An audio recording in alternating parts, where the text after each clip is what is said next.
What is up, you guys? It is your boy, Phoenix Brenton here, and welcome to today's video. In today's video, we are going to be doing NFL draft grades for each division starting today. So today we'll be starting each division NFL draft grades, and I think by the end of it, I might have like the 5 biggest winners, the 5 biggest losers of the 2026 NFL draft, and then I think we might start the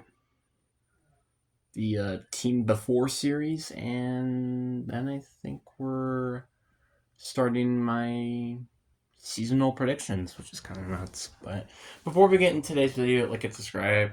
We're on the road to getting to 700 subscribers. Why did it take me so long to think about it? But anyway, enough said. Let's just get into the video. And let's start off with my favorite team, aka the Super Bowl contenders, Seattle Seahawks. And I personally didn't hate what they did in the draft. Like, again, I liked what they did, especially in day 2 out of anything, but I hated their first round pick, which was Jadeveon Price. Now, in terms of them going with the needs, yes, they definitely did go and do that, but there are some questions. First of all, why did we draft Jadeveon Price in round 1? He was not really even projected to be a round 1 player, and plus we probably could have just traded back and got him anyways. So I'm just kind of confused of why did we really just went and go draft Jadeveon Price when we probably could have just traded back and got him anyway. Or you could have gotten even Mike Washington Jr. maybe in the early round 2. So I just kind of confused about that. Obviously, I like the Bud Park pick. I like the Julian Neal pick. I like the Bruin Steffens pick, guard of Iowa. And then there's this another question. Why are we drafting 3 corners and 2 of them in round 7? We don't need the corner that much. Like, I felt like after the Julian Neal pick, we genuinely did not need another corner. Maybe you could throw another corner, but we did not need 3 more corners. That's the part that I'm kind of frustrated with. And another part I'm kind of frustrated with as well is we did not address the edge rushing position at all, which is kind of frustrating because we did not address that at all, and we lost Bafe Mafe, which, yeah, isn't a huge player, but he was definitely a decent player that we did not replace. Because now our pass rush relies on DeMarcus Lawrence and Chenoweth Wilson and Derek Hall. That is all we really have in terms of pass rush. So it's not great that I hate, and I kind of not like that. And Danny Dennis Sutton was there for a long time. We just didn't draft him, which I'm not hating on the Bud Park or Julian Neal pick by any means, but still. But overall, I think I do kind of have to give this draft a C+. The more I've been thinking about it, the more I just don't like about this draft. Like, at first I thought of like a B, B-, but now it's more like a C+ to me. Next team on this list, and another team that I hated their first round pick, who also drafted a running back out of Notre Dame, we have the Arizona Cardinals. Now, like I said, Jeremiah Love, he's a great player, and I won't deny that. It's the position that I just hate.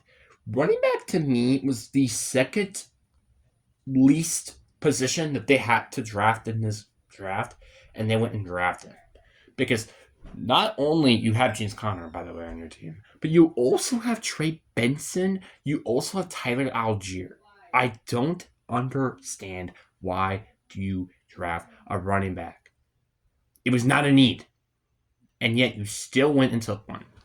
Then I like their next couple of picks here, that being Chase Bosnick, interior offensive lineman out of Texas A&M. I think this was a very good pick because they did need to fix the offensive line issues. Carson Beck, I think, was a solid option. Maybe a bit of a reach in round 3, but outside of that, not bad. Kalen Proctor, I think, was a very solid pick in round 4. And overall, it was kind of all right and kind of good outside of the Jeremiah Love pick. And They're also not one of the teams that went and addressed tight end, which there were plenty of teams out there that addressed tight end, which they did not need to address at all. So there was just a whole lot of nonsense, basically. But overall, I think I do give this draft a B minus. I just didn't like the Jeremiah Love pick that much, but I did like Chase Bogusnick and Carson Beck and Kit Proctor. I think they can definitely have some good potential to being potential starters, or even at least rotational players, but still not ideal. Then the next team on this list, we have the LA Rams, and I'm just gonna let you know this ahead of time. These two teams that I probably have next, probably in my opinion, had the worst draft, probably out of the entire NFL, and the Rams might potentially have the worst. Now, the only positive I could really say is the fact that they went and selected offensive tackle in round 3, and they got Tim Keatland the third out of Alabama, who's I felt like an early to mid day 3 player, who was then took with their last pick of the draft. Outside of that, I just did not like this draft at all. Like for example, Ty Simpson, right pick in the future. I absolutely hate it now because you just had Matthew Stafford, who was an MVP.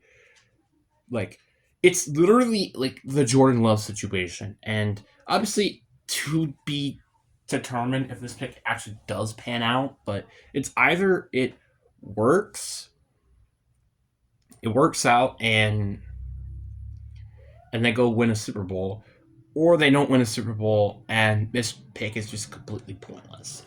Because you have to win now a Super Bowl with Ty Simpson if you are drafting Ty Simpson. It's kind of the same thing with Jordan Love, too. And Jordan Love has yet to win a Super Bowl, so not really panned out yet, hasn't he? And also, I just have to discuss this, too. Max Clare, why are you drafting a tight end? Out of all the needs you had on this roster, that could be offensive line, that could have been maybe an interior offensive line, heck, maybe even another secondary player, linebacker, wide receiver, whatever. They went and select Max Clare, the tight end, which to me, outside of quarterback and maybe edge too, was a position that they did not need to address, and it's just insane to me. Therefore, I think I gotta give this draft a D. I think this is a D, just because, again, I did like the Tim Acme pick. I think that was very solid, and Kerry Frost toss out of Missouri could potentially be a good player as a developmental offensive lineman, but wow. Then the last team in this draft, and this team did not have a good draft, let me tell you. We had the San Francisco 49ers, and I feel bad for their fan base, for whoever was watching round day 1 of the draft, where they stayed up so long just to see this team not end up drafting in round 1, because they traded it back twice in this draft with both AFC East Dolphins and Jets. And then they went and got Dijon Sterblin, wide receiver out of Ole Miss. Now, he's not horrible, let's say, but you should have done way better with this pick, and I think we all can agree on that. Like, Jerry Bernard was available, Denzel Boston was available. There were so many other better receivers you could have took with this pick. But genuinely, the only 2 picks I genuinely liked out of all this was probably the Carver Wills out of Washington, Chrissy Holton out of Oklahoma, and Romeldo Height out of Texas Tech. Loved the Romeldo Height pick. I think he really could potentially be a very good pass rusher in the league. Grayson Holtman was like I would say late day 2 grade, so they got him somewhere around there. And also Carver Wills does address a position of need, but why draft a running back? Like, seriously, like, what is up with this team in drafting running backs when they absolutely don't need to? Just don't make any sense to me. Like, seriously. Stop doing that. I mean, like, overall, it's just like this draft isn't, let's say, horrible. Because, I mean, out of anything, the biggest needs in this draft was 100% depth on the roster. And they did that, but the problem is once again is how they did it. Like, for crying out loud, they could have swapped Keon Black and Jerome McCoy, and I think the grade that I will actually probably give them is like a B minus. That would have probably boosted to a B plus if I did that, which would have made them the best team in the NFC West in terms of their division, in terms of their grades. But I think I do give this team a B minus.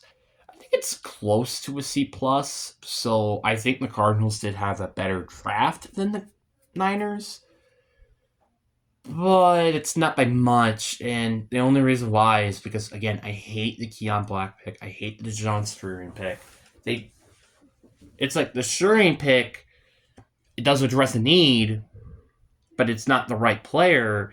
And Keon Black isn't a bad player, but it's not a great position. I kind of have almost the opposite issue. But anyways, guys, I really do hope you guys enjoyed this video. I hope you guys have a fantastic day. Peace.